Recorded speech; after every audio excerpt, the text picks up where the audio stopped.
Selamat sejahtera saya ucapkan kepada Pengurus Khusus JMS 414 Sejarah Cina Moden, Dr. Kubonda.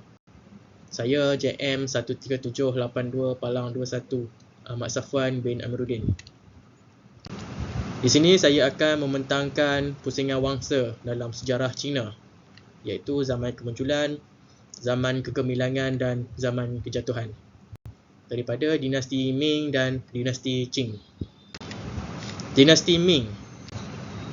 Kemunculan dinasti Ming.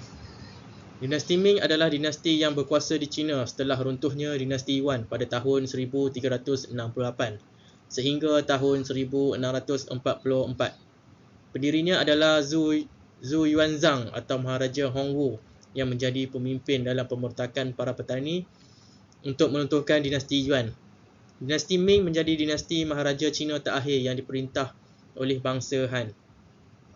Selama hampir 3 abad berkuasa, dinasti ini terkenal kerana pengembangan perdagangannya yang pada akhirnya menghasilkan pertukaran budaya dengan bangsa barat. Selain itu, dinasti Ming juga terkenal dengan drama dan sastera.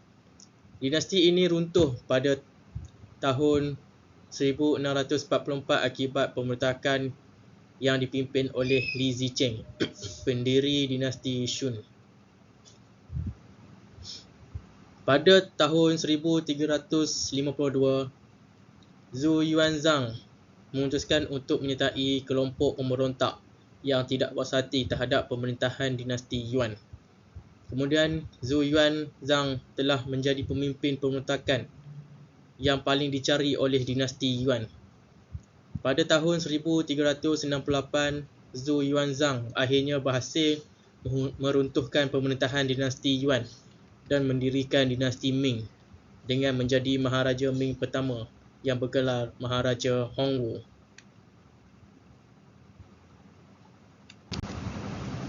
Perkembangan dinasti Ming. Pada masa pemerintahan Maharaja Hongwu, banyak dasar yang bertujuan untuk menyenangkan rakyat mulai dilakukan.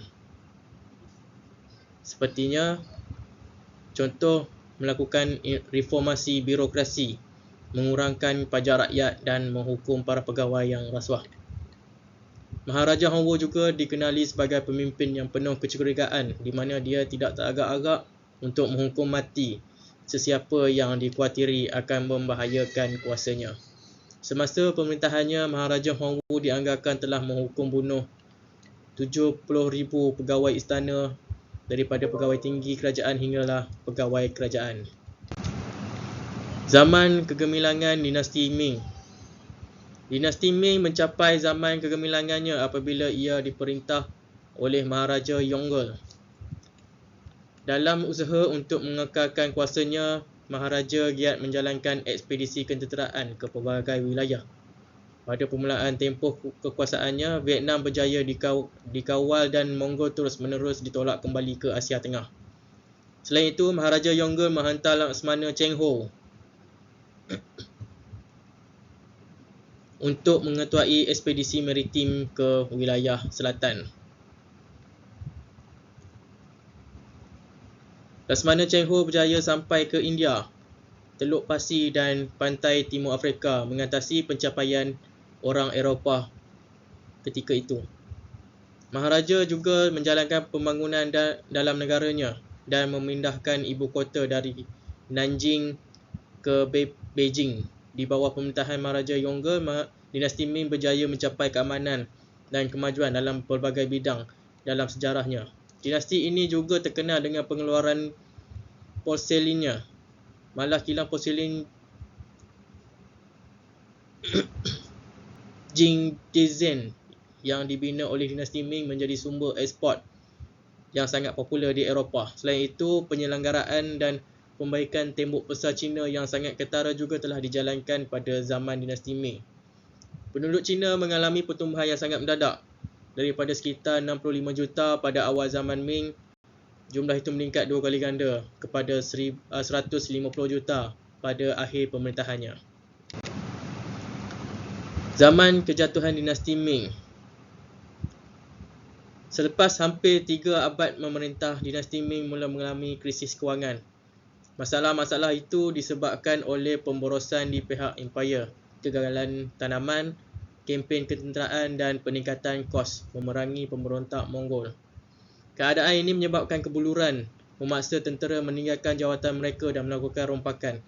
Pada tahun 1632, empayar mula ditenggelami oleh pemberontak dan negara semakin dimusnahkan oleh wabak dan bencana alam. Kemuncak huru-hara berlaku pada tahun 1642 apabila sekumpulan pemberontak memusnahkan benteng Sungai Kuning dan menyebabkan banjir yang mengorbankan ratusan ribu orang. Di tengah-tengah kejatuhan dinasti Ming, dua pemimpin pemberontak, Li Zicheng dan Zhang, kedua-duanya mengambil alih bahagian berasingan negara dan mengasaskan dinasti baru. Selepas Beijing jatuh ke tangan Li Zicheng, Maharaja Ming terakhir Chongzhen memilih untuk membunuh diri pada tahun 1644. Peristiwa ini menandakan berakhirnya kuasa dinasti Ming di China.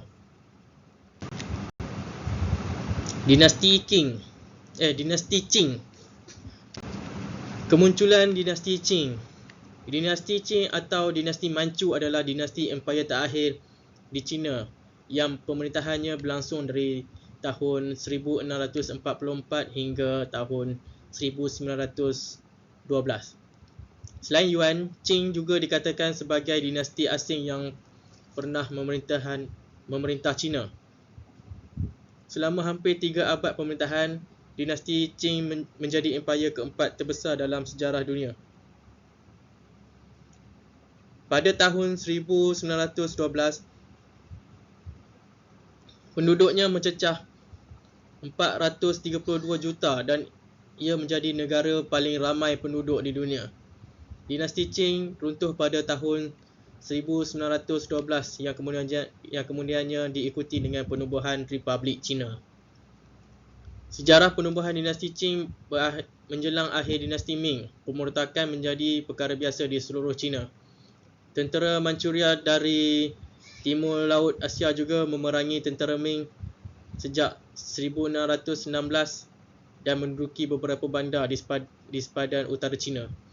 Pada tahun 1636, Wang Taiji yang merupakan keturunan dinasti Aisin Qioro mengisytiharkan penubuhan dinasti Qing. Selepas Beijing jatuh ke tangan pemimpin pemberontakan bernama Li Zicheng pada tahun 1644, Maharaja Ming terakhir Chongzhen memilih untuk membunuh diri. Peristiwa ini menandakan berakhirnya dinasti Ming dan Li Zicheng mengasaskan dinasti Shun. Namun pada tahun yang sama, tentera Manchu melakukan pencerobohan besar-besaran ke atas Beijing dan mengalahkan Li Zicheng. Selepas itu, dinasti Qing berkuasa dan mengisytiharkan sebagai pengganti dinasti Ming. Maharaja Shunzhi kemudiannya menjadi Maharaja Manchu pertama China. Zaman kegemilangan dinasti Qing. Selepas mengambil alih kuasa, dinasti Qing menubuhkan pelbagai dasar yang mendiskriminasikan orang Han. Contohnya memaksa orang Han berpakaian dan menggunting rambut seperti orang Manchu. Jika mereka enggan, mereka akan segera dijatuhkan hukuman mati. Dinasti Qing yang baru menguasai seluruh tanah besar China di Maharaja Kangxi selepas mampuskan keturunan dinasti Ming pada tahun 1644. Maharaja Kangxi kemudiannya melaksanakan dasar yang menguntungkan petani. Cara untuk melakukannya ialah dengan mengurangkan beban cukai, memotong keperluan kerajaan dan menghentikan rasuah. Maharaja Kangxi juga berjaya menekan ancaman ketenteraan, menindas pemberontakan Han, menawan Taiwan dan menghentikan percubaan pencerobohan oleh Tsar Rusia. Hasil daripada perjanjian dengan Rusia pada tahun 1689, Maharaja Kangxi berjaya membawa wilayah Siberia di bawah kawalan China. Dinasti Qing menikmati zaman kegemilangan semasa pemerintahan Maharaja Kangxi, Yongzheng dan Qianlong. Walaupun terdapat banyak pertikaian yang menjadi ciri tempoh pemerintahannya, Maharaja Yongzheng memberi sumbangan besar untuk memajukan ekonomi negaranya. Sementara itu, Maharaja Qianlong terkenal dengan kejayaannya dari segi kempen ketenteraan. Bagaimanapun, selepas beberapa dekad berkuasa, Maharaja Qianlong mula hilang minat untuk memerintah dan memilih untuk menumpukan perhatian kepada pengajian seni. Kejatuhan dinasti Qing. Dinasti Qing mula merosot apabila ia memasuki abad ke-19. Berikut adalah beberapa faktor kejatuhan dinasti Qing. Perang Candu abad ke-19 ialah zaman konfrontasi ketenteraan antara China dan dunia barat. Bermula dengan Perang Candu pada tahun 1840. Perangan itu dicetuskan oleh tindakan pedagang British yang terus memasarkan candu secara rahsia ke China. Malah dinasti Qing cuba mengatasi krisis ketagihan di negara mereka. Dalam pertempuran ini, China kalah menentang British menyebabkan kekecewaan di kalangan orang Han terhadap Manchu. Selain itu, antara banyak konsesi semasa rundingan antara kedua-dua pihak, China terpaksa menyerahkan Hong Kong kepada Britain untuk membuka pelabuhannya kepada negara barat. Yang kedua, pemberontakan Taiping. Ancaman politik dan ketenteraan dalaman mewujudkan ketidakstabilan lagi bagi dinasti Qing. Yang paling mematikan ialah pemberontakan Taiping yang berlangsung dari tahun 1850 hingga 1864. Akibat konflik ini ialah bandar Nanjing telah diduduki oleh pemberontak selama sedekad dan dianggarkan 20 juta orang Cina mati. Yang ketiga ialah rampasan kuasa Ratu Ibu Cixi. Pengaruh Ratu Ibu Cixi balu Maharaja Xiangfeng mempercepatkan berakhirnya Empayar Cina. Maharani Cixi dianggap kuasa sebenar di sebalik tahta semasa beliau menjadi pemangku raja untuk anak lelaki dan anak saudaranya. Pada tahun 1898, Maharaja Guangzhou cuba mengambil peranan sebagai pembaharu dalam usaha untuk memodernkan China. Tetapi usahanya telah digagalkan oleh Cixi. Malah Maharaja Cixi juga mengetuai kerampasan kuasa yang mengakibatkan peletakan jawatan Maharaja Guangzhou dari kerusi kuasa. Tambahan pula, Empress Dowager Cixi turut menyokong pemberontakan Boxer yang meletus pada tahun 1901. Akhirnya tentera barat berjaya mengalahkan tentera Empire dan Boxer. Anggota kerajaan yang telah menyokong Boxer telah dihukum bunuh dan kuasa kerajaan Qing telah dilemahkan. Dinasti Qing runtuh pada tahun 1911 setelah digulingkan oleh Revolusi Cina yang bermula pada tahun 1894. Punca utama tercetusnya revolusi Cina ialah kekecewaan terhadap kerajaan dinasti Qing yang mengakibatkan penderitaan rakyat. Tokoh yang memainkan peranan penting dalam revolusi Cina ialah Sun Yat-sen yang menerajui revolusi. Pada awal tahun 1912, dinasti Qing akhirnya runtuh dan Sun Yat-sen telah dipilih sebagai Presiden sementara Republik China.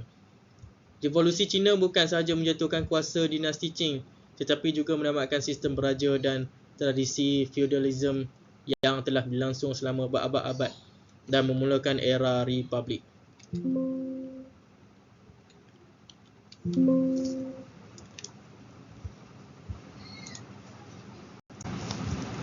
Kesimpulannya, kedua-dua dinasti ini mengalami pusingan wangsa yang sama, iaitu tertubuhnya dinasti hasil daripada pemberontakan dan peperangan. Kemudian kedua dinasti ini mengalami zaman kegemilangan dengan kuasa ketenteraan yang hebat. Seterusnya, kedua-dua dinasti ini mengalami zaman kemerosotan dan kejatuhan akibat daripada pemberontakan dan rampasan kuasa yang pada akhirnya negara China menjadi negara republik dan menamatkan sistem beraja.